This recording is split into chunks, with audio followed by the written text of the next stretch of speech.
Hey everyone, and welcome back to Steven Watches Movies. I'm Steven, and I love watching movies. Today I'm going to be discussing a 2007 Canadian film in honor of National Canadian Film Day, which was held on April 16th. National Canadian Film Day began in 2014, and last year, in 2024, there were 1,740 events held worldwide.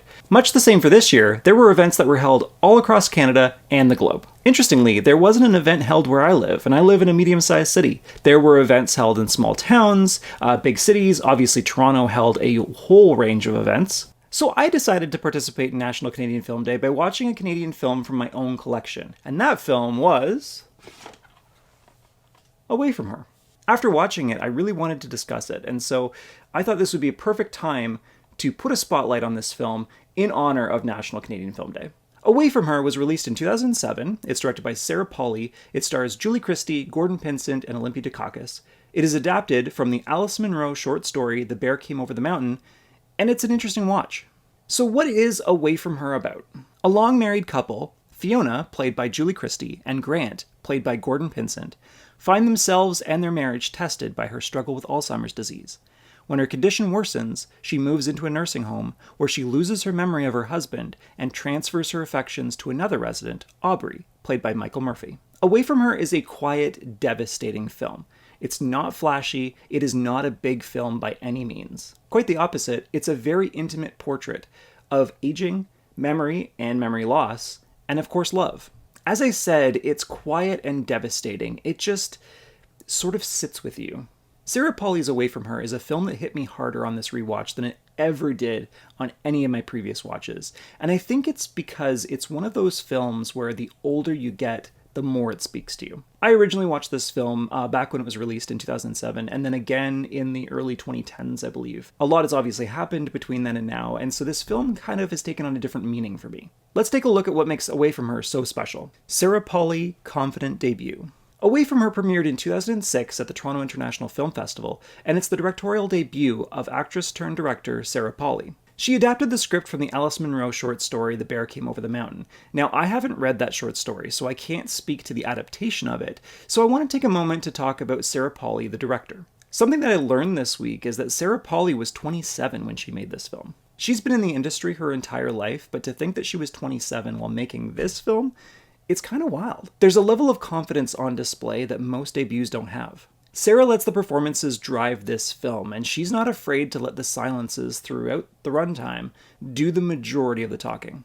Another director would easily cut those silences, those small, intimate moments where nothing's really happening, no one is saying anything, but it's just a look in the eyes, it's an expression on the face. But Sarah keeps all those moments from hitting the cutting room floor, and it's a wise decision. It's really in those moments where the devastation lies and where the performances truly get to shine. The film is, of course, not without its share of criticism. Some viewers have found it hard to connect with the film because of the restraint, the pacing, or the fact that we see most of the film through Grant's perspective.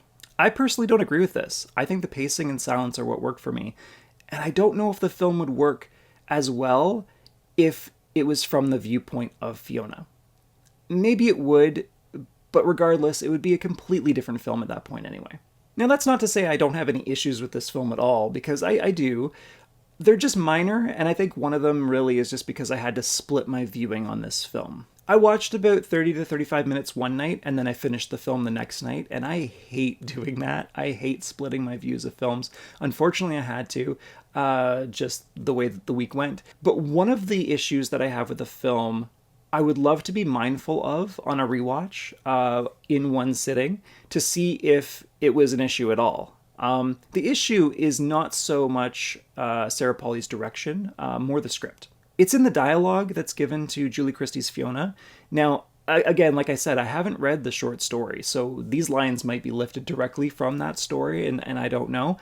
I just felt like some of the things Fiona says in that first 20 to 25 minutes of the film are just, I don't know, distant, inauthentic. It feels more like lines on a page that are being read as opposed to the character saying them, if that makes any sense. I will say, though, after the first 20 to 25 minutes of the film, I didn't really feel that way anymore, and everything felt more authentic, especially after she checks herself into the nursing home. So Maybe it was because it became more authentic, or maybe it's just because I was used to the characters up to that point, so everything made a little bit more sense and connected better. So it's really just within that first 20 to 25 minutes that the dialogue feels off for me. It ultimately doesn't detract from my enjoyment or appreciation of the film. And like I said, I'd love to rewatch this in one sitting because I feel like that might be something that I could just cross off and wouldn't even be an issue in the first place. Overall, superb debut for Sarah Polley. And as we've seen, she's continued to be a successful writer-director in the industry. And I almost forgot, she's now Academy Award winner Sarah Polley. Much deserved. The presence of Julie Christie. Julie Christie. Now, before I talk about her performance in this film specifically, I just want to say she is a fantastic actor. I've been watching videos online of her giving speeches, interviews, things like that, and just to see how different she is as Julie Christie the person kind of blew my mind a little bit. After watching her in this film and then seeing her give a speech, it's just wild because some actors will be fairly close to their characters in, speech, cadence, behaviors, things like that. Not Julie Christie. Completely different. So that kind of blew my mind. Her performance in this film is extraordinary. Julie Christie becomes Fiona. It doesn't feel like acting, it feels real. And I would say once you get past the half-an-hour mark, her performance goes from 0 to 100 in a very short period of time. The way she can switch, flipping back and forth between coherence and understanding the situation to forgetting and not being herself, is incredible. The switch happens over the course of the film, but there's even some scenes where Julie Christie will switch in and out of coherence, and sometimes a few times during the scene, and she does this so well that it feels organic. Please, please don't. You're very persistent, aren't you? It's a delicate balance, because there are scenes where I believe Fiona does truly forget, and then there's other scenes where she's either confused or she's maybe just making the best of the situation for herself and for Grant. And the way that Julie can slip in between all the layers of this character is quite stunning. Her performance can also be viewed as terrifying. I'll get into this a little bit later in the video, but the thought of forgetting people and myself is truly scary to me. And I think that's what makes this such a devastating watch. For her performance, Julie Christie was showered with praise, nominations, and awards. I really didn't understand just how well awarded this performance was until I started looking into it for this video, but all that praise is very much deserved. The great Gordon Pinsent. Moving on to the other half of the pairing, and what I believe to be an underappreciated part of this film, is Gordon Pinsent's portrayal of Grant. Julie Christie cleaned up at award shows, and even though Gordon Pinsent did win a Genie Award for Best Actor, that was pretty much the only major award he received. Gordon Pinsent's Grant is the subtle, quiet anchor of this film. His performance is very subtle. It is not a showy performance. Neither is Julie Christie's performance either, but she had the benefit of doing more with her character, right? Gordon's performance is all in his face. He's never super expressive, but there's still a ton that can be felt from his performance. There are some long looks into the camera that convey so much emotional turmoil going on beneath the surface. It rarely ever gets to show itself in big ways, so it's all about those small, intimate moments. There's grief, there's guilt, frustration, love, devotion, sadness. He's haunted not just by the loss of his wife's memory, but by his own past failings. It's just a shame he wasn't recognized truly for this performance. Gordon Pinsent was an icon of Canadian television and film, and this was one of his last great performances. Memory loss. Away from Her tackles memory, obviously, but the bulk of the film deals with loss, with the most obvious point being the loss of memory. However, the loss goes deeper than that. Due to the Alzheimer's disease that afflicts Fiona, she loses the love for her husband, and in turn, Grant has to deal with the loss of his wife to both the disease and to another resident in the nursing home. There's also the theme of regret. It's implied that Grant was not the best husband and he cheated on Fiona at some point earlier in their marriage. It's even mentioned that since they've been at the cottage, Their relationship has had the opportunity to be repaired. However, Grant almost takes her Alzheimer's disease as a consequence for his past failings and for his mistakes, and it's as if losing her is his punishment. For me, like I said earlier, the subject of memory loss is frightening. Aging comes with its pros and cons, but one of the things that I'm scared of is getting Alzheimer's or dementia later in life. I think losing your memory and really your grip on reality, depending on your diagnosis, of course, is not something I ever want to experience. I think specifically the most frightening thing for me is the transition. So knowing you're forgetting, but that it's only going to get worse from there. You know, memory makes up a lot of who we are, and ultimately it's the thing that informs us of our relationship with others. And so without that, it would be very tough to be grounded. Quietly, yet unapologetically Canadian. I obviously love Canadian films, and I always want to see them succeed. But going above just general Canadian films, I really appreciate the ones that are unapologetically Canadian. The ones that don't hide their Canadianness. You know, some films, even Canadian films, will be shot in like small town Ontario, but then it's supposed to be set in small town Pennsylvania, right? Not this film. This film is shot in Ontario, and it takes place in Ontario. It's not afraid to be Canadian, and I love that. It's not showy about it, but nothing's hidden. They don't hide the Canadianness of it. You know, it is set in Brant County, Ontario, and it was shot in and around the surrounding areas. The cast of this film is also predominantly Canadian. You know, you do have Julie Christie, who's British, and both Olympia Dukakis and Michael Murphy are from the United States. But then we have Canadians, Gordon Pinsent, Wendy Crewson, Alberta Watson, Kristen Thompson, who gives a fantastic performance, I might add. Really good in this. And we even get a pre-Vampire Diaries Nina Dobrev in a very, very small part.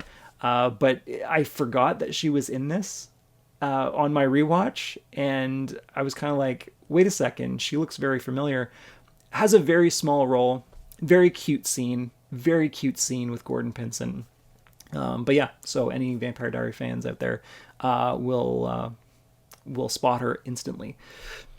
The crew is also filled to the brim with Canadians. We've got the cinematographer is Canadian, editor is Canadian, composer is Canadian. Even the casting director is actually Sarah Polley's half-brother. So that's kind of interesting. Then the short story that the film is adapted from is from Canadian writer Alice Munro. The film itself possesses a quiet, reflective tone that feels Canadian down to the bones. You know, like I mentioned previously, it's not bombastic, it's not showy.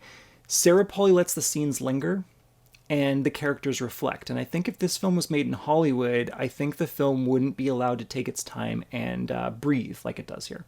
The landscape shown in the film is also very reflective of the story as well. For example, there's a few sequences of cross-country skiing, and the, expansive snowy terrain can either be warm and beautiful in one sequence, and then cold and distant in another.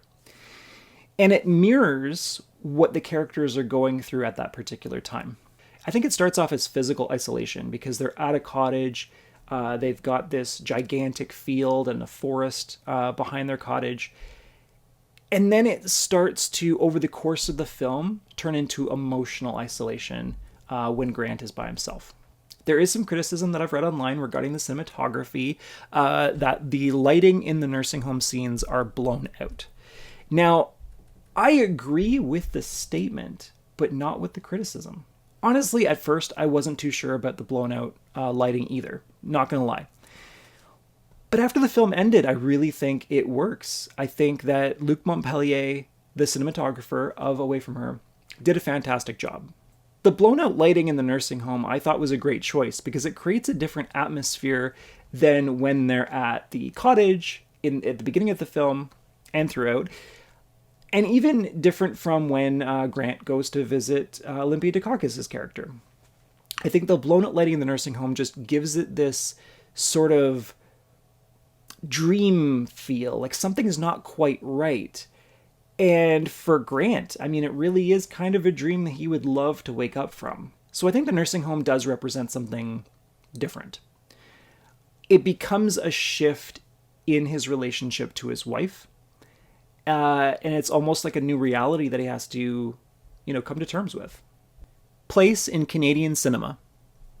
There are many Canadian filmmakers who go on to have international success, but that success is typically reserved for Hollywood films made by those filmmakers and not Canadian. I would say Denis Villeneuve is a recent example of this. He's known worldwide for films like Sicario, Arrival, of course his Dune films, more recently. But none of those films are Canadian. So Away From Her is special in this regard, as it's one of those rare Canadian films that really broke through on the international stage. It played really well at festivals, but of course it was nominated for 2 Academy Awards just to highlight how far it went. Now you can argue that Denis Villeneuve's Incendie was nominated for an Academy Award, but then I would argue that if that film was in English, it wouldn't have been nominated for anything, since its only nomination was Best Foreign Language Film of the Year. The fact that Away From Her received such high praise is significant. I kinda liken it to The Sweet Hereafter, the 1997 Adam McGoyan film, for 2 reasons. One, that film is also a lingering presence of a film, and it was also nominated for 2 Academy Awards, both for Adam McGoyan, 1 for direction and 1 for adapted screenplay. I just want to say too, Ian Holm was absolutely robbed of a nomination. But anyway, back to Away From Her. Speaking of awards and nominations, I wanted to quickly go through some. So I will say that the bulk of the awards that were won for this film did go to Julie Christie for her performance, and it's very deserved. She won the Critics' Choice Award, the Golden Globe, the SAG Award. She was nominated for a BAFTA, and of course she was nominated for an Academy Award. Both the SAG and Oscar were lost to Marion Cotillard. Now, I have yet to see Le Vion Rose, so I can't make any judgments on who should have won. The other Academy Award nomination was for Sarah Polley for adapted screenplay. She lost to the Coen brothers for No Country for Old Men. So kind of sad that she lost out on that. But hey, she finally won an Academy Award a couple of years ago for Women Talking. So that's fantastic. Away From Her won Best Feature Film at the Writers Guild of Canada Awards and the Directors Guild of Canada Awards as well. Now, at the Directors Guild of Canada Awards, Sarah Polley also won for Best Direction, and David Warnsby won for Best Editing. The production design and sound editing teams also received nominations. Away From Her cleaned up at the Genie Awards. Now, the Genie Awards used to be the Canadian equivalent of the Oscars. They're now called the Canadian Screen Awards. But anyway, at the time they were the Genies. So at the Genie Awards, Away From Her was nominated for 1, 2, 3, 4, 5, 6, 7 awards. Away From Her won Best Picture. Julie Christie won Best Actress. Gordon Pinsent won Best Actor. Kristen Thompson won Best Supporting Actress, which is amazing. She was great in it. Sarah Polley won Best Direction. Sarah Polley won Best Adapted Screenplay. And David Warnsby was nominated for Best Editing, losing to Ronald Sanders on David Cronenberg's Eastern Promises. Julie Christie and Sarah Polley also received many nominations and awards from critic circles and other awards bodies. The level of recognition for this film at home and abroad is wonderful for such an impactful homegrown film. Legacy and impact. Away From Her may not crack the top 10 best Canadian films ever made, but it still left a lasting impact. From the success from this film, Sarah Polley was able to continue to write and direct, and of course, finally won her Oscar for Women Talking. Speaking of best Canadian films ever made, one of her follow-up films, Stories We Tell, has actually been included in a lot of lists of best Canadian films ever made. So she continues with each film to improve her craft and really elevate herself as a writer-director. The seeds of all that, though, started here with Away From Her. I honestly think that one of the best compliments I can give this film is that we are, 2-ish years away from the 20th anniversary, and it still holds up. It does not feel dated at all. Sure, maybe the TV in the nursing home or the fact that no one's using a cell phone. Other than that, it still feels fresh. It still feels relevant. I would say it's more relevant to me than ever before because, like I said at the beginning of the video, the older I get, the more I can really appreciate this film and reflect on this film. So I think that there's more to life ahead but there's also more to miss as days go by and as memory fades. Where would I place it in the history of Canadian film? That's a great question, and it's one that I don't have an answer for just yet. It is something that I've thought about, and honestly, I would love to compile a list eventually of my own personal favorites or best of Canada. Maybe that's something in the cards down the line once I've highlighted enough Canadian films. You know, I would like to highlight more Canadian films throughout the year. I don't want to just stop at Away From Her just because it was National Canadian Film Day. I want to continue that. I do want to share more Canadian films because Canada has so many great films to share with the world. Like I said, The Sweet Hereafter, fantastic. Incendie, fantastic. All of David Cronenberg's filmography except one film, fantastic. That's a whole other video. But so yeah, like I think maybe I can start compiling lists of Canadian films and really make something of this. We'll see. If you've never seen this film before, I do recommend checking it out. If you've watched it in the past, but maybe you haven't seen it in a while, I recommend a revisit because you know what? You may find yourself connecting with it more now than ever before. Maybe not, but I sure did. It's not an easy watch, but I do think it's worth it. So if you have any thoughts on Away From Her, please leave them in the comments. I would love to read them. Did you like it? Did you not like it? And why? Why did you like it? Why did you not like it? Was there something specifically that resonated with you? Do you have any stories, personal stories and personal connections on memory loss of all kinds? Let me know in the comments, and thanks for watching. I really do appreciate it, and I'll see you in the next video.